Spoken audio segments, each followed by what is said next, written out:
I've started over 18 businesses over the course of about 13 years, and these are the things I've learned. Before we get into the things I've learned, let us break down some of the businesses that I have started before.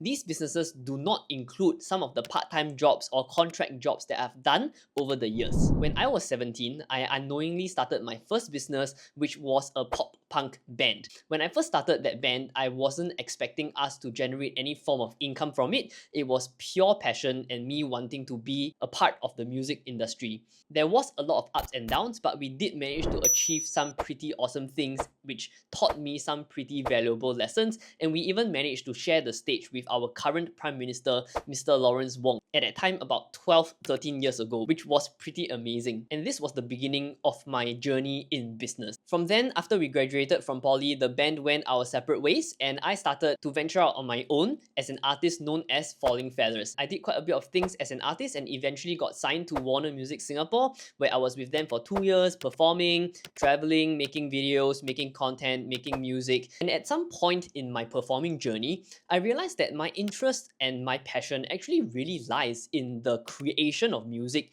rather than performing it. So I went into music production. Till date, I've actually produced music for TV, for film, for other artists and stuff like that, some of which you might have heard, some of which you might know. And I would say Falling Feathers is probably my longest running business that I've done on and off throughout the past 10 years. And this actually forms the core of most of the stuff that I would do. At some point in my journey, I also started a music events company called Wizard Productions, and I organized local performances, local gigs, and helped local bands with their mini concerts and EP launches and stuff like that. And some went around that time for a couple of years as well. I also started a freelance guitar and ukulele tutoring business where me and some friends go over to students' house to teach them how to play guitar and ukulele, which formed quite a little bit of decent side income at that time. And also somewhere along the way, I started a small marketing agency with 2 partners servicing local businesses and SMEs, helping them with their digital marketing like SEO, SEM, media buying, website creation, and stuff like that, which actually taught me a lot about doing marketing because I was dealing with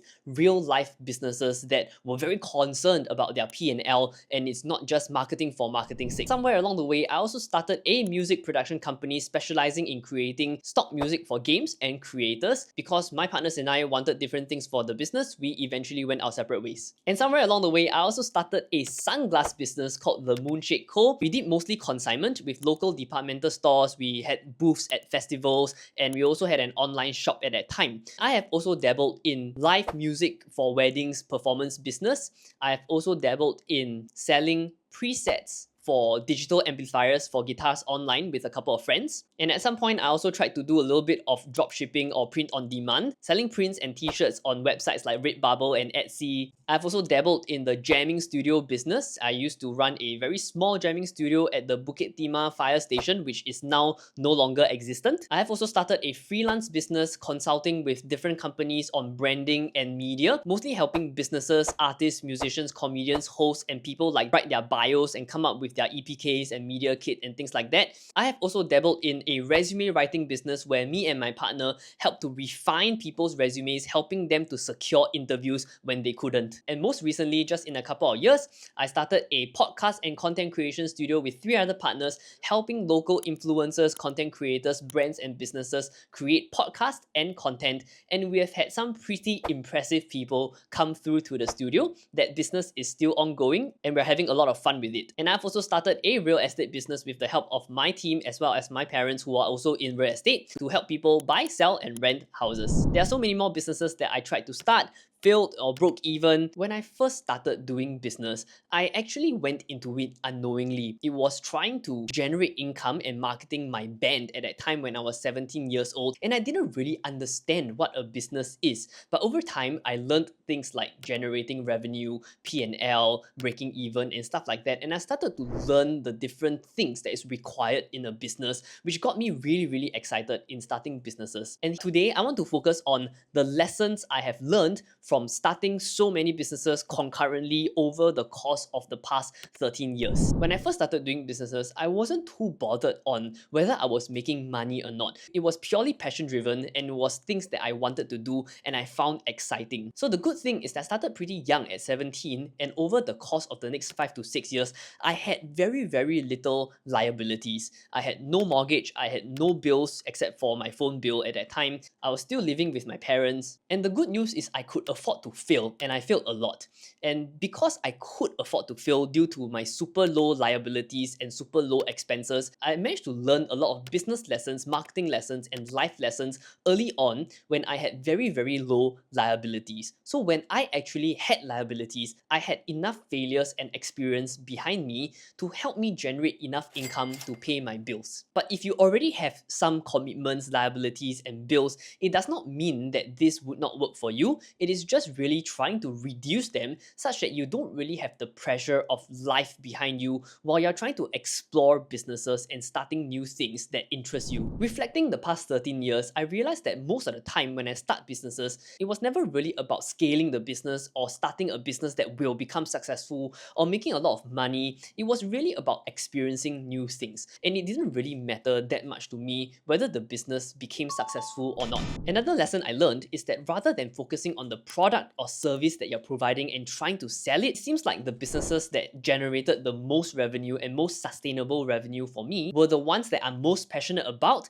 And because I'm very passionate about it, I was able to effectively communicate my value to the people who were willing to pay for it. In my personal journey, I realized that if you're starting a business purely for the sake of generating revenue, it can be quite difficult to have that fire and passion to be able to communicate the value of your product or service to people. But that's just me. Another thing I learned is that nobody will ever understand what you're trying to do. Nobody will ever understand you, and that is okay. Because when you are an entrepreneur and when you are trying to do things that is out of the norm, there are very little people, including fellow entrepreneurs, that will understand your purpose, your goals, and why you are doing what you're doing. If you're trying to chart your own path, most people will not understand. And the thing here is that the more you try to make people understand, the more frustrating it's gonna get. If you can find out and remember the why are you walking down this very different and difficult path, you will eventually find your way and figure out how to keep yourself going. The more you try to justify to other people why you're doing what you're doing, the more you're gonna pull your hair. So just trust the process, trust in your passion and what you're doing, and keep on charging ahead. Arguably, one of the most important lessons I've learned is that there is nothing wrong with giving up. In fact, having the guts to quit, having the guts to give up is something that not many people are able to do due to pride, ego, to say that, oh, I screwed up and I think it's time to cut loss. Instead of trying to fix this mess, I think it's time to move on to the next thing. Moving on from something that didn't work out isn't always a bad thing. A lot of times, many business owners and freelancers try to make something work and they try for years on end, but what wouldn't work just because you work hard on it? We always put the concept of perseverance on a pedestal, but we often don't ask ourselves, why are we persevering? Is there a meaning to persevering? And what is the end goal? Which begs the question, is there a point of persevering? For some people, if your purpose is there and you understand why you're persevering, perseverance makes a lot of sense. But perseverance for the sake of it, for your pride, could be very toxic and could hurt you as well. Another lesson I learned is that a lot of people tell you that in order to become a freelancer and entrepreneur, self-discipline is extremely important because your working hours are not fixed. This is very true. However, self-discipline can be a double-edged sword. It is not just about being self-disciplined to work. Over the course of my past 13 years, I also realized that it is also about being self-disciplined to know when to stop work. Because of my personal lack of discipline to stop work, I tend to overwork and I got myself into a pretty bad situation with my health and unfortunately was diagnosed with fibromyalgia, which is incurable. So before these things happen to you, being self-disciplined to know when to rest and when to hustle is also very important and is something that I struggle with even until today. Lastly, it's about finding the balance between do first then say or doing enough research than do. So I personally belong to the camp where I like to do things first and experience them, make mistakes, and I learn very fast along the way, which has actually benefited me quite a lot. And I am this way because I have seen so many people in my life suffer from what is known as information paralysis. They do research, they gather data, they do research, they gather data, and at some point, they have gathered so much research and data that they don't even know how or where or when to start the thing that they want to do, which is known as information paralysis. So for me, I prefer the method of just diving headfirst, go in, make mistakes, and experience the thing. Then you can figure out if it's something that you want to do or you don't want to do. The downside of being like that means that you are very, very likely to screw up a lot of things, and you have to be very okay with that. If you're okay with that, then good.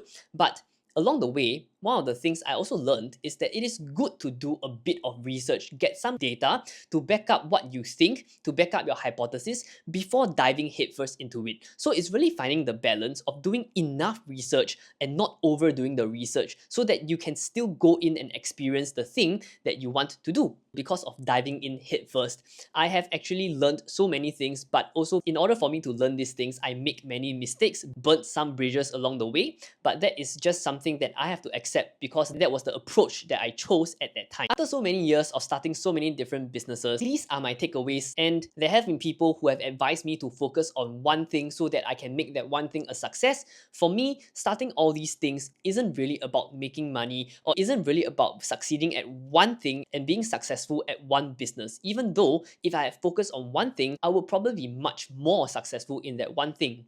But for me, it's really about the experiences. I really love experiencing new things, and this is my way of learning, growing, and experiencing new things, and starting so many businesses, some which failed, some which broke even, some which became sustainable, is the way I choose to live my life. It's something that I enjoy and have to be okay with no matter what the results are. These are the lessons I've learned, and I hope you learned something today from my reflection. See you next time. Peace.